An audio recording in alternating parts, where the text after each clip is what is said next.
Saudara-saudara sekalian, kedudukan sholat ini sangat penting dalam agama.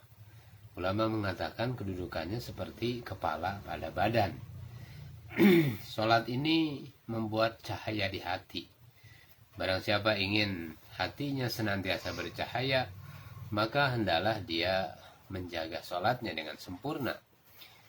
Kalau kita berwudu dengan sempurna, lalu sholat 2 rakaat atau 4 rakaat dengan khusyuk, dengan wudu, baik fardu maupun sholat-sholat sunnah, dan kemudian memohon kepada Allah Subhanahu wa taala, maka Allah Subhanahu wa taala akan mengampuninya.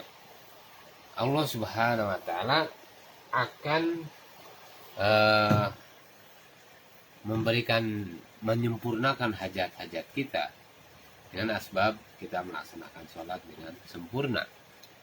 Saudara-saudara sekalian yang dimuliakan Allah Subhanahu wa taala, maka sholat ini adalah amal yang sempurna. Setiap tanah yang di atasnya dijadikan sholat untuk mengingat Allah Subhanahu wa taala, maka tanah itu akan merasa bangga di antara tanah-tanah lainnya. Ini hujan,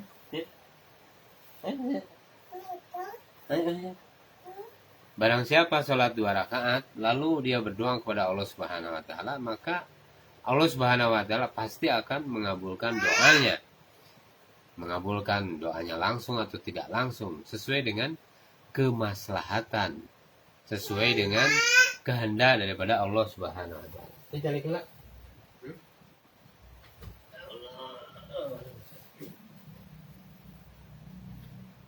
Jadi saudara-saudara sekalian, barang siapa yang seseorang ini melaksanakan sholat 2 rakaat, maka nilainya lebih berharga daripada mendapatkan dunia beserta isinya. Kalau seseorang melaksanakan sholat sunnah saja di tempat yang sunyi tanpa seorang pun yang melihatnya kecuali Allah Subhanahu wa taala. Kalau sholat sunnah kan kita bisa sendirian kan, orang tidak ada yang melihat kita, maka dengan demikian ia akan mendapat jaminan kebebasan daripada azab Allah Subhanahu wa taala, mendapatkan jaminan dari kebebasan daripada api jahanam. Nah, kalau sholat 2 rakaat ataupun 4 rakaat atau 3 rakaat atau maghrib, itu sholat fardu ini kita berjamaah. Kalau seorang muslim mendirikan sholat fardu, maka ada satu doanya akan diterima oleh Allah Subhanahu wa taala. Dengan kita berdoa kepada Allah, maka Allah Subhanahu wa taala akan kabulkan permintaan kita dan hajat-hajat kita.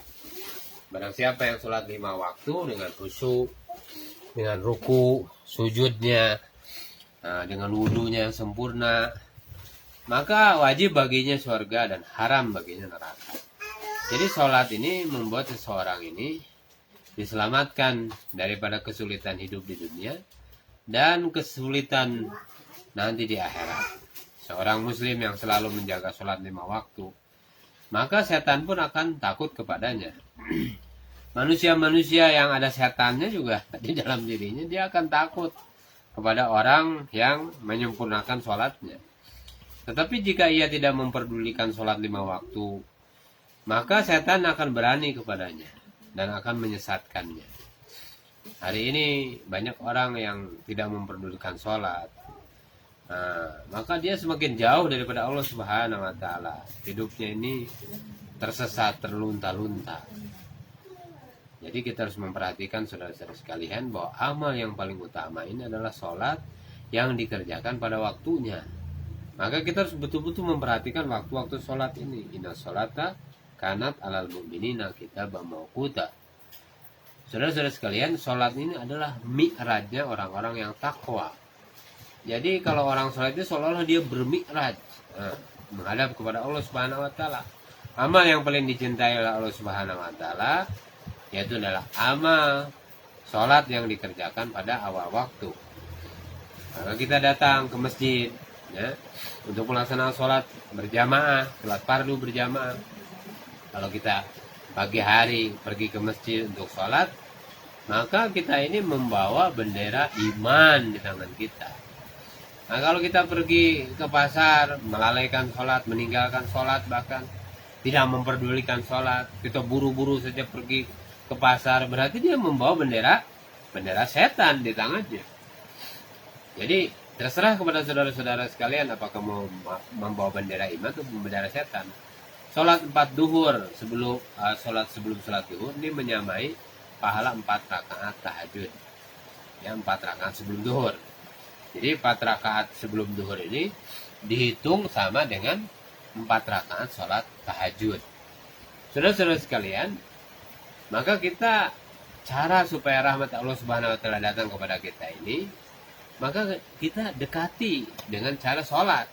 Semakin kita dapatkan dengan cara sholat, maka semakin kita datang kepada sholat, maka semakin bercucuran kepada orang yang berdiri di dalam sholat. Rahmat Allah Subhanahu wa taala itu berenang-renang dalam rahmat Allah.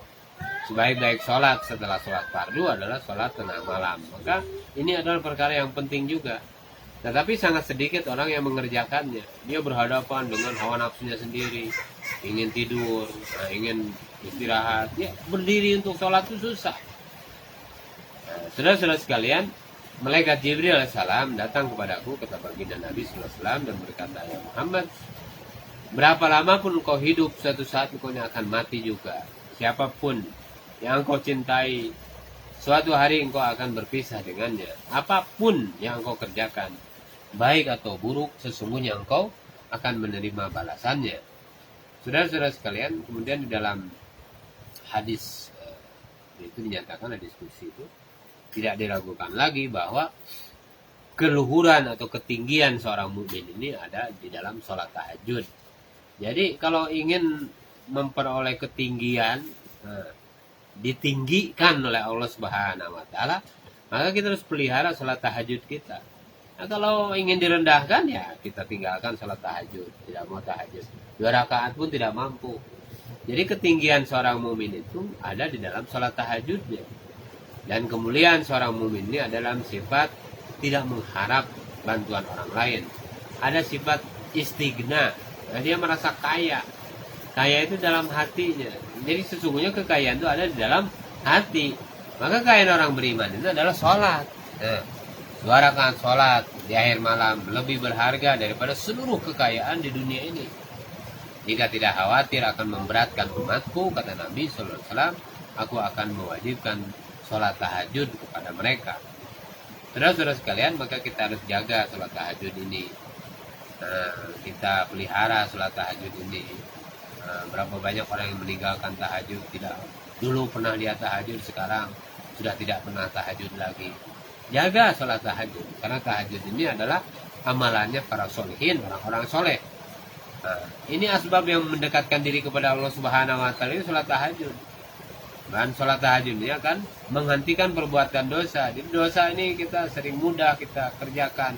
Maka cara menghentikannya bagaimana? Sholat tahajud, jaga. Kemudian dengan sholat tahajud menyebabkan diampuninya kesalahan. Dan seseorang ini kadang-kadang sekarang, saya sudah tua, saya punya penyakit, saya ini banyak sering sakit-sakit. Bagaimana cara menyehatkan badan itu? Dengan sholat tahajud. Nah, orang-orang pagi-pagi sudah bergerak, berolahraga, tapi dia tidak sholat. Padahal kesehatan itu ada dalam tahajud. Kemudian saudara-saudara sekalian, ada hadis yang lain, hai anak Adam, janganlah kalian menjadi orang yang lemah, sehingga tidak mengerjakan 4 rakaat sholat di permulaan hari. Niscaya aku, kata Allah Subhanahu wa taala, akan mencukupimu pada hari itu. Jadi kita dicukupkan oleh Allah Subhanahu wa taala itu bukan karena kita ada uang, bukan karena kita ada makanan. Makanannya enak pun tidak akan terasa nikmat kalau rohani kita ini sakit. Nah, kita kendaraan bagus, kendaraan nyaman, rumah nyaman. Tapi kalau kita ini hatinya rusak, hatinya tidak nyaman, hatinya sakit, ya tetap saja walaupun ada mobil mewah, rumah bagus, rumah nyaman. Ya walaupun rumah bocor-bocor, tapi kalau ada sholat dalam diri kita, walaupun rumahnya sempit, tapi kalau ada sholat, maka luas. Nah, rumah yang sempit itu jadi luas. Karena apa? Hatinya yang luas. Jadi saudara-saudara sekalian, maka kita pelihara dan jaga daripada sholat. Insya Allah semua bersedia. Subhanallah bihamdihi, subhanallah bihamdika, asyhadu an la ilaha illa anta, astaghfiruka wa atubu ilaik.